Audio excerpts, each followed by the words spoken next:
In the words of Michael Scott, well, well, well, how the turntables. So it's August 1st, and the Phillies are alive and well.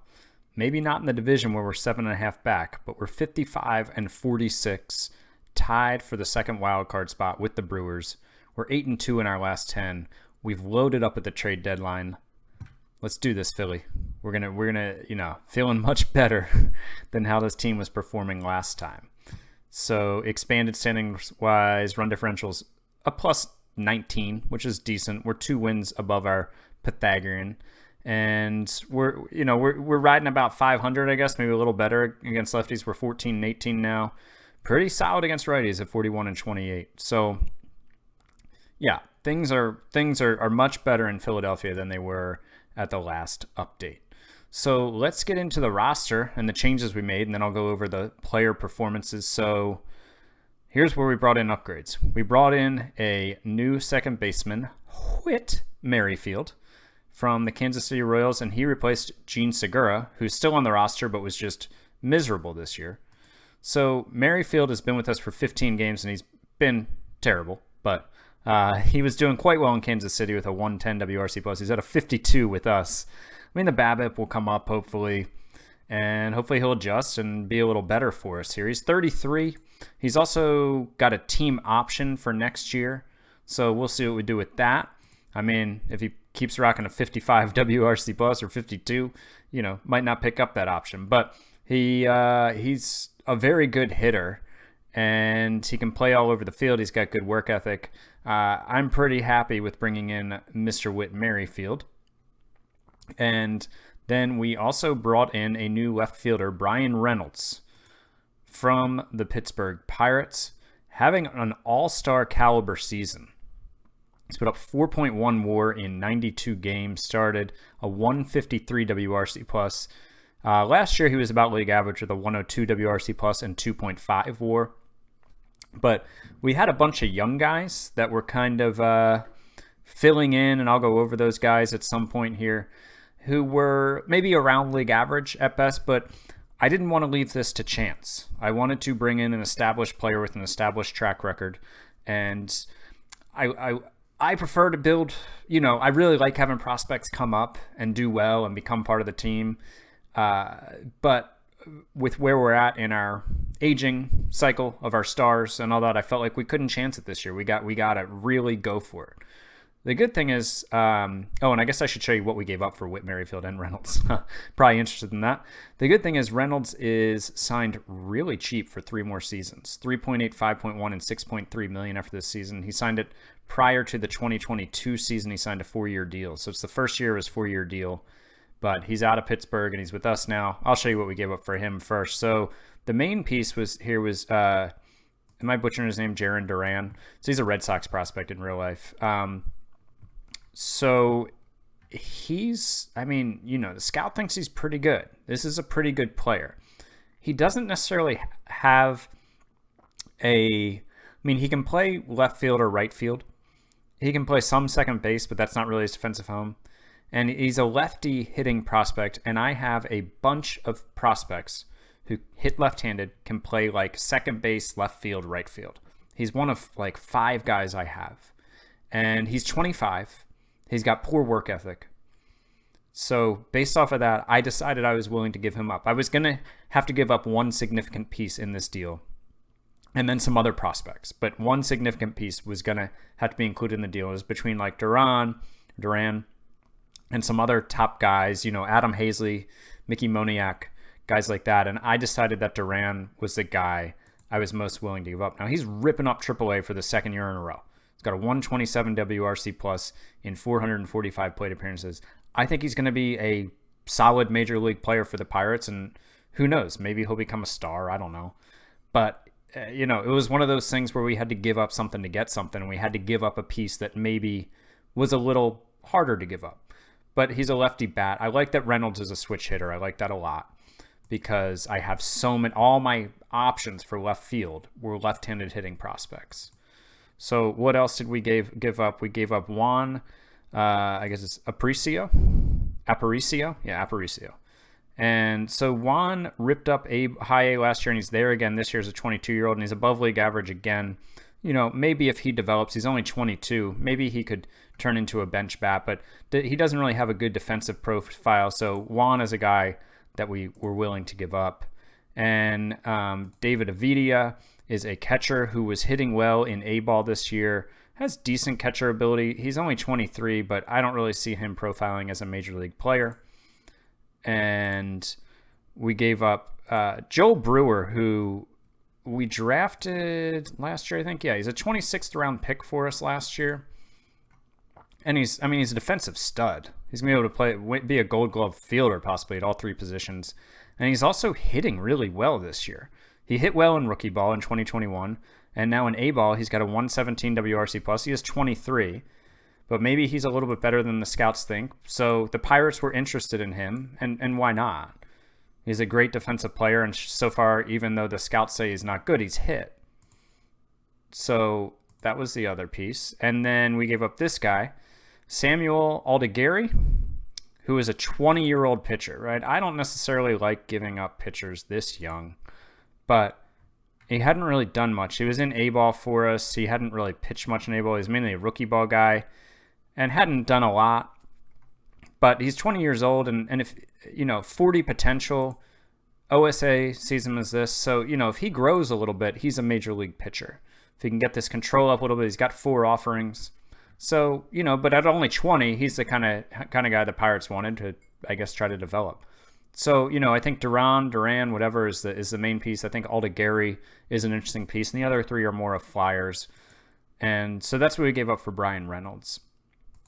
Whit Merrifield, what did we give up for Whit? Not much, actually. And so we gave up Kevin Gowdy, who is a minor league pitcher who doesn't really, look like much of anything, to be honest. And we also gave up Spencer Van Scoyac, who is another guy who I was totally fine giving up. For some reason, the Royals were interested in a bunch of pretty decent players and then these 2 pitchers. Well, I don't know.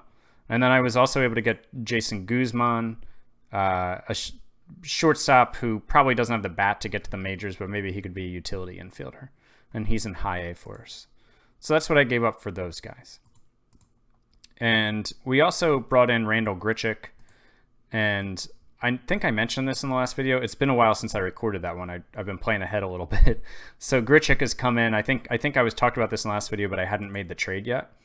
And so he's hit lefties really well, just like we thought he would. He's got a 122 WRC+ against lefties. He's played against righties more than I want, which has brought down his overall numbers. But Grichik has come in and done the job that we wanted. So before we go over the rest of the hitters and how they're doing, I'm going to show you the pitchers I brought in. Ladies and gentlemen, Jose Barrios is now a Philadelphia Philly, and he's in our rotation, which is now Nola, Gray, Barrios, Wheeler, Eflin. Pretty good. And Barrios has had 3 starts for us with a 3.31 ERA, but a 1.28 FIP, a 39.1 strikeout to walk percentage. That'll play.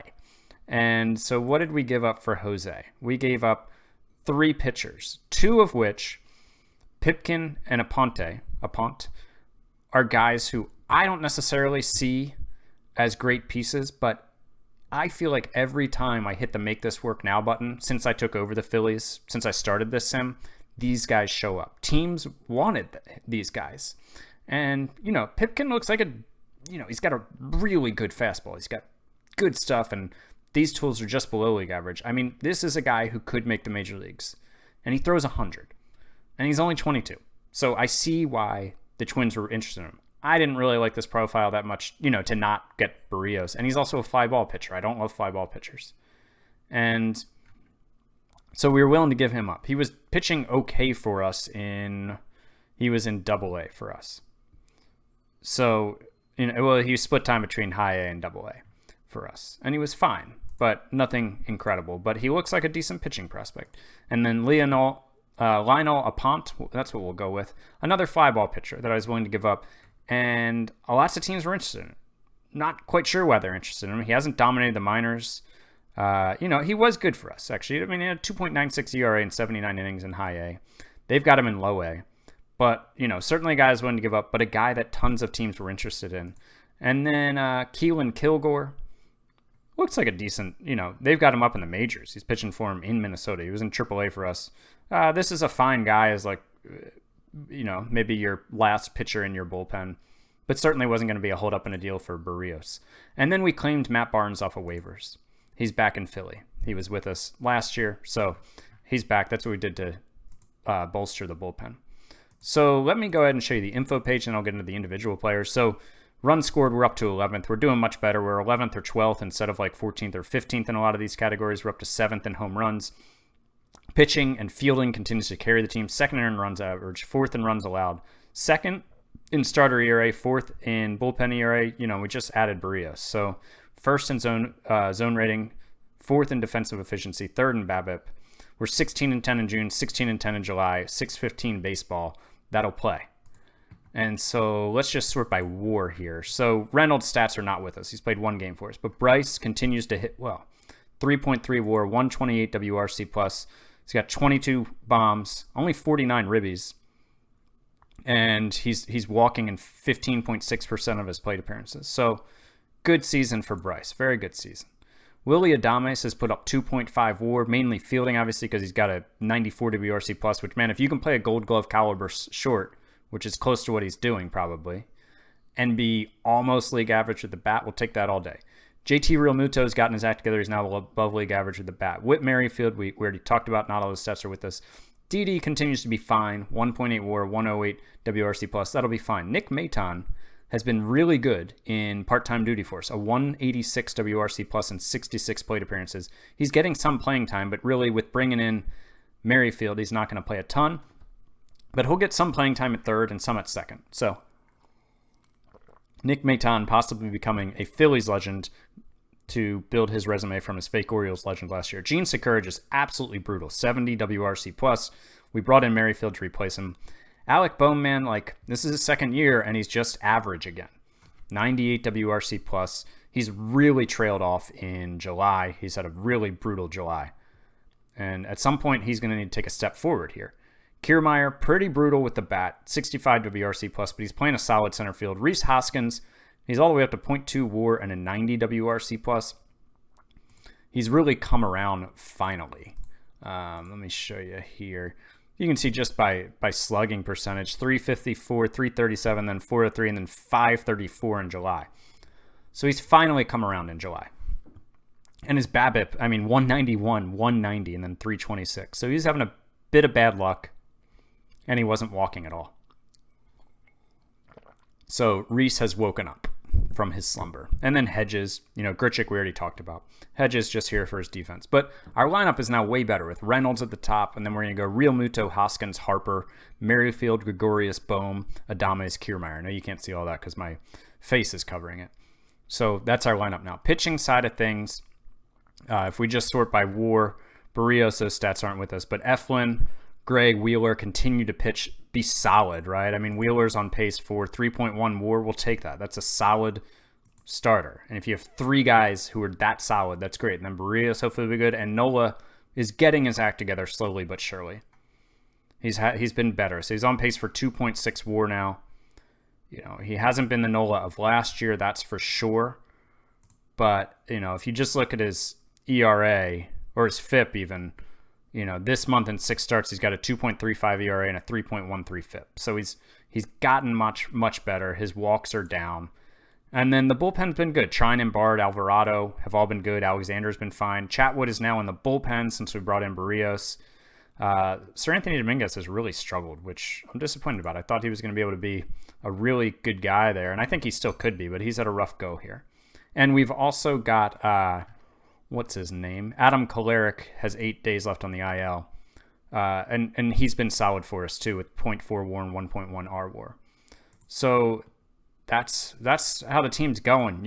I think this team is loaded up to win it. And, I like that I've brought in guys, but that I'm also still, since I'm only a season into the future, I like that I'm still built around Realmuto, Hoskins, Harper, Nola, Eflin, Wheeler, Gregorius, Bohm, a bunch of those guys are still there. So I haven't gone too crazy with the trades, but I think these are all trades that, in this, I need to do it while Realmuto and Harper are young. So, and just to look down on the farm for a second, I want to show you guys a few guys. A few of these prospects I was talking, remember I said I had so many young left-handed hitting pitching prospects. One here is the 21st prospect in baseball, Bryson Stott.